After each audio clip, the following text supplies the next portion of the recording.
Abortion survivors are back in the spotlight following an executive order by Trump in late September that required federally funded facilities to provide medical care for infants regardless of the circumstances of their birth.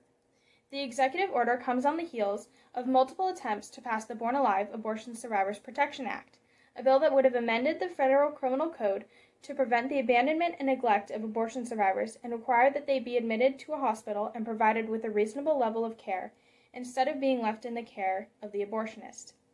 Pro-choice advocates have railed endlessly against these efforts, however, and the Born Alive Abortion Survivors Protection Act has been voted down or filibustered several times through near-unanimous opposition by Democrat senators and Congress members. In addition to calling the Born Alive Abortion Survivors Protection Act an affront to women's rights, pro-choice politicians have argued that they are simply unnecessary. Because the subject of these sorts of laws is so unbelievable, the idea that babies are surviving abortions and then just being left to die, they have argued that abortionists have become so efficient at what they do that survival is impossible, or that when it happens, children are given proper and adequate medical care. This, however, is simply wrong. We have hard evidence that this occurs from those few states that have reporting requirements for abortion survivors, and if the numbers that we see there can be accurately applied to the rest of the country, we are looking at hundreds, possibly even over 1,000 abortion survivors dying every single year. In Arizona, for example, 10 such cases were reported over a 5-month period from August to December in 2017, and similar numbers were recorded for Florida. In Minnesota, hospitals have generally reported 5 children being born alive following failed abortions every single year, and never less than 3. Others, like Oklahoma, have reporting requirements but actively suppress the data they collect. Occasionally, comfort care is provided to these infants, but according to every report we have access to, no measures have ever been taken to preserve the life of any of these children. Instead, they are simply allowed to die. Despite this, whether due to woeful ignorance or some other reason, pro-choice politicians have continued to maintain that these cases just don't exist, and that these bills are unnecessary interference between a woman and her doctor. Madam President, this afternoon we are going to vote on the simplest bill in the history of the United States Senate. It's the simplest bill we've ever considered here.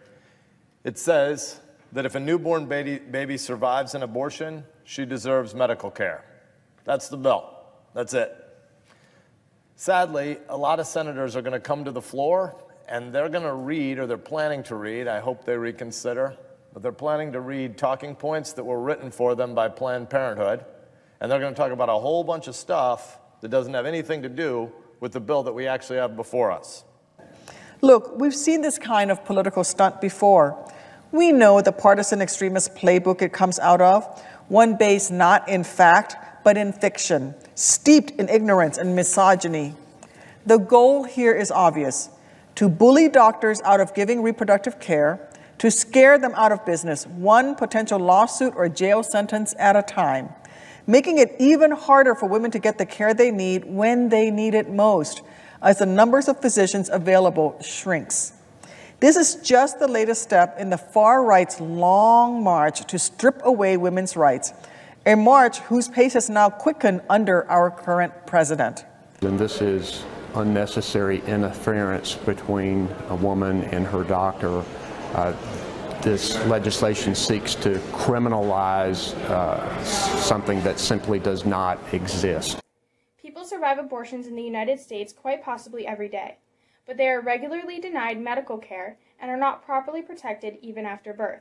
Though we might think it absurd, laws to protect abortion survivors, an unfortunate modern-day necessity given the realities we face, addressing a pressing national problem, and without them, children who are born alive will likely continue to suffer from neglect, discrimination, and the denial of life-saving medical treatment at hospitals across the United States.